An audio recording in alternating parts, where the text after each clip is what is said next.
Welcome to the Blake Talks Good podcast. I'm your host, Blake Jennings, the founder and president of OnRamp, a nonprofit that has gifted reliable vehicles to hundreds of families in need to help them on the road to self-sufficiency. Welcome to the first episode. In this episode, I want to answer two basic questions. What and why? What will this podcast be about? And why should you listen to it? There's like a billion podcasts, I think. Why should you listen to this particular one? So let me start with the what. What is this podcast designed to do in its simplest form? Like simplest answer to that, I want this podcast to help you maximize the good that you are able to do in your community, whether you are an individual or part of a charity, nonprofit, church, or any organization. This podcast is going to make an assumption. It's going to assume that the people who are listening to it have some kind of desire, whether it's religious or personal or whatever the source may be, to do good in their world, in the world at large, in their town, to do good, especially for those who are suffering, for those who are hurting, who are vulnerable, who are hungry, who are sick, who are poor, whatever the cause may be. My assumption is you want to make a difference. You want to do something good in your world. I talk to people all the time who have this desire. They have a sense, I have received much in life. I've been blessed. I have so much to give. I want to do good in some way. I want to make a difference that lasts beyond me, that makes an actual good impact in the world. But I don't know how. I don't know the best way to do it. It might be an individual who just, they want to do good in their neighborhood, in their town, to help someone in need.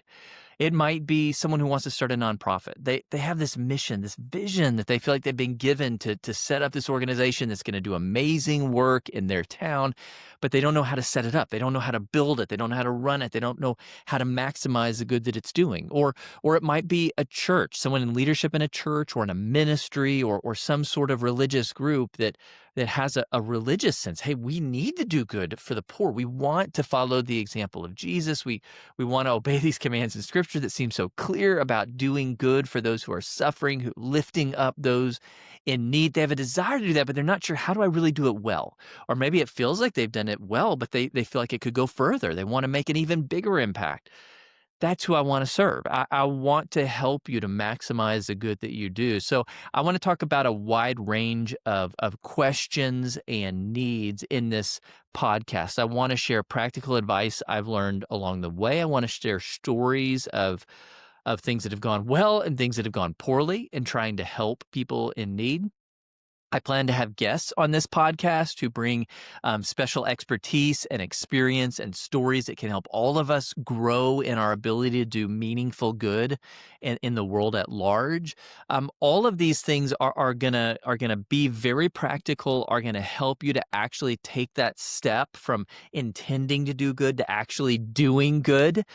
So I'll cover a wide range of issues. Some of those issues I already have in mind. So I have a bunch of podcasts that I'm already looking forward to recording, but some of them I want you to inspire by asking questions. And so part of the intent of this podcast is I would love for the listeners to email me questions that you have about how to do the greatest good, whether you're an individual or you run a nonprofit or volunteer at a nonprofit or at a church or place of faith or a government organization, whatever it might be, a whole wide range. I would love you to send me your questions so that I can speak to those. I want to answer the questions that you have about how to do the greatest good, how to do good better in the world. So you can reach me at blakej at onramptx.org. Again, that's blakej, blakej, at onramptx, onramptx.org. So send me your questions. I'll collect them and look forward to answering the specific things that you want to know. So that's the what. I want to talk about how to maximize the good that you're doing in the world. But why? Why should you listen? Again, there's a ton of podcasts out there. You know, throw a stone, you're going to hit a podcast. So why should you listen to this one? Well, my hope is that my particular experience and skill set would be useful to you. Let me share a little bit of my story so you know where I'm coming from, you know who I am, and ultimately you can judge for yourself whether you want to listen to me, whether it's useful to you. So I graduated from Texas A&M 1998 with a degree in mechanical engineering and a specialty in automotive engineering. And I went and worked in the automotive field for a while. Then when the company I was at was showing signs of distress, it felt like it's time to move on. I actually had an opportunity to come back to the church that I went to when I was in college and intern there at Grace Bible Church. And I did that and I loved it. I really loved teaching. I loved helping design programs for people to help them to do the work of ministry and to grow in their faith. And so then I went to seminary at Dallas Theological Seminary, got a master's in theology, and then came back. And I was a pastor at Grace Bible Church for 17 years.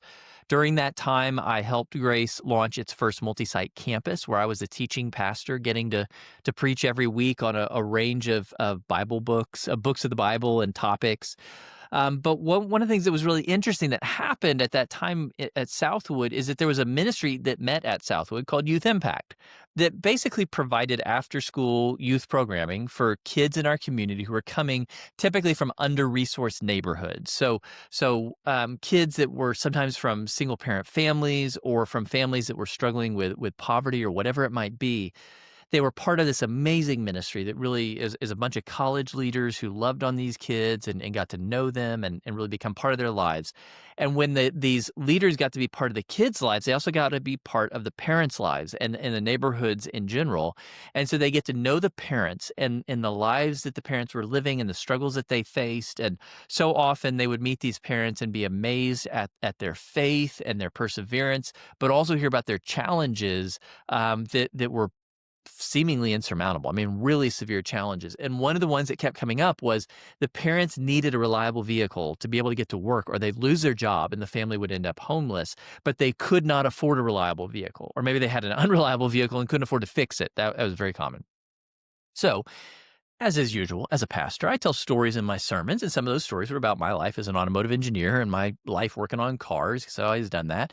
And so these college leaders, they put two and two together and like, okay, our pastor knows how to fix cars. We are hanging out with families that desperately need their cars fixed and can't afford it. Let's take them to our pastor. And so they did. And I would have these families, particularly single moms, bring me their cars. I'd put them in my garage and I'd try to fix them. And about half the time I could fix the car, maybe brake job or radiator or alternator starter, whatever it might be. But about half the time I couldn't. The car was too far gone. Like it was just too old. It was just too worn out, or it was a scam car. That's unbelievably common, especially when you're shopping at the lower part of the used car market. Ton of criminality out there. And there would be these cars that had no business being on the road, like they're super unsafe, but the person couldn't get out from under it. They owed money on that awful lemon of a car, that scam car, which prevented them from going and getting anything else. And so my wife and I began to meet these families and see their situation and began to recognize how desperate it was. That, man, if we don't do something, this is going to turn out really badly for this family. For my wife and I, this was our Good Samaritan moment. I don't know if you're familiar with the parable of the Good Samaritan. Jesus tells it. If you're not, basically, Jesus is asked by a lawyer, what is the most important command in all of Scripture? And he says, love your Lord your God with all your heart, mind, soul, and strength, and love your neighbor as yourself. And then the lawyer, he wants to justify himself so he doesn't have to do much because that's what human nature wants to do. And so he asks Jesus, who is my neighbor? And his assumption is my neighbor is going to be just the person living next to me, like a really small set of people. And as a lawyer, he was rich. So like all the people around him had no need, no financial need at least. So he asked Jesus this question, and Jesus tells this parable about the Good Samaritan. And it's about a Jewish man who was going, I think, from Jerusalem to Jericho. It was a dangerous road, and he was accosted by robbers, and they beat him, they stripped him, they left him for dead, bleeding on the side of the road. And a priest goes by and sees this man and passes over on the other side. We're not told why. Maybe he was afraid that the robbers were hiding, like a trap, or maybe he was too busy, or maybe didn't want to be unclean by touching someone bleeding. I don't know. I don't know what the deal was. But he does that. Then a Levite, who's like a religious professional in the ancient world, he does the same thing. And then a Samaritan comes by, and kind of the irony of the story, Samaritans were hated by the Jews. They were viewed as lesser. But this Samaritan, he stops beside this Jewish man, and he gets off his donkey, and he cares for this man, taking the risk. Maybe there are robbers, but he cares for this man. He bandages him up. He gives him something to drink. He puts him on his own animal, and he takes him to an inn where he can be nursed back to health, and he gives his money to the innkeeper to nurse this guy back to health and help him. And it's a beautiful story that shows us that who is our neighbor? It is literally anyone in the world to whom we can do good. And that's not the whole world, because you can't be a neighbor to the whole world, but it's people in the world to whom you are in a position to meet a need that they have, regardless of ethnicity. They're a need in front of you, is how I like to say. And for my wife and I, this situation was our Good Samaritan moment. And at one point, it actually was a specific person. Her name is Marlo, and Marlo was a victim of a fraud. So when her car broke down, she took all the money she had and she went to some corner lot somewhere and she bought a car on a loan because that's all she could do. That's kind of what it looks like on the underside of the used car market. She buys from a lot. She can't afford to buy from a dealership. She buys this car on a loan with all her money as a down payment. And it's running, but it's got some quirks, like the hood won't open, but it's running. She drives it and things start to break. AC goes out, windows no longer rolling up and down. It's starting to stumble and fully shut down. And so she is brought to me by, again, these leaders in our youth impact ministry. And I get the car in the garage and I'm like, well, I want the hood open. And so I have to get under it and cut it free. Well, the hood was held down with baling wire. Why would someone do that? Because when you open the hood, the engine was held together with baling wire. Like the radiators held to the engine with baling wire. And the electronics are held together with duct tape and electrical tape. Why? Because it was a scam car. It had been through a full frontal collision that had totaled it and put it in a junkyard. But some scammer had come, and this is very common. He took that car and he took the body panels off the front of it, and he goes and gets body panels off a matching car that was totaled on the back. So he can take the front panels off it, puts the front panels on and sells it as good. But of course, wires the hood shut. Sells it to her, and it's a completely destroyed car. There's no life left in it. So my wife and I, we call the police, and the police say there's nothing that can be done, that there's no recourse. So we call the lawyers. Lawyers say there's nothing that can be done. There's no recourse here. We call charities and churches in town. There's nothing that's done. No one does cars. That's not a thing. And so for my wife and I, Marla was our Good Samaritan moment. We realized we're going to be a priest or Levite if we don't give her a car. So we set up OnRamp. We had the luxury of having, her dad is like a corporate accountant. My dad ran an automotive repair shop for many, many years. I'd been an engineer, so I knew my wife knows how to do marketing. So we set up a 501c3 OnRamp to gift a vehicle to Marlo. And we thought maybe we'll do one or two of these a year. It exploded. The community got behind it. We now do one a week. We're here in the Brazos Valley. We've given over 250 vehicles to local clients. Actually, we've given more cars than that, but we've served 252 clients so far here in the Brazos Valley. We also have grown OnRamp DFW now that has served over 50 clients. We're growing OnRamp Victoria down in the Coastal Bend part of Texas. And our hope is, Lord willing, we'd like to grow an OnRamp, launch an OnRamp in any community in the U.S. that doesn't have a ministry or charity like this, which is most of the U.S.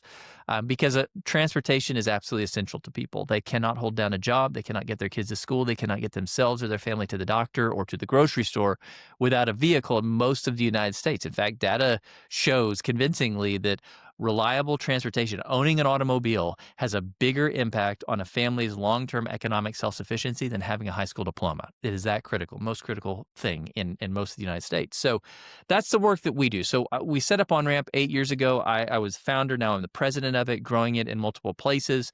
Through this work that we do, I've had the opportunity to go back and consult other nonprofits and churches and ministries that are trying to grow their own work, whatever it might be. So people trying to start their own nonprofit, I've now founded a few so I can coach them, consult them. People trying to meet other needs, I can give them advice and help them. So I've ended up being pulled in as a consultant to many charities, many ministries and nonprofits and individuals wanting to do good. And I've learned a lot from that, from our own journey as well as their journeys over the years. And I want to share that with you. So I want to help you to avoid a lot of the pitfalls and mistakes that people make when they're trying to do good things in their world, whether it's individuals or nonprofits or churches.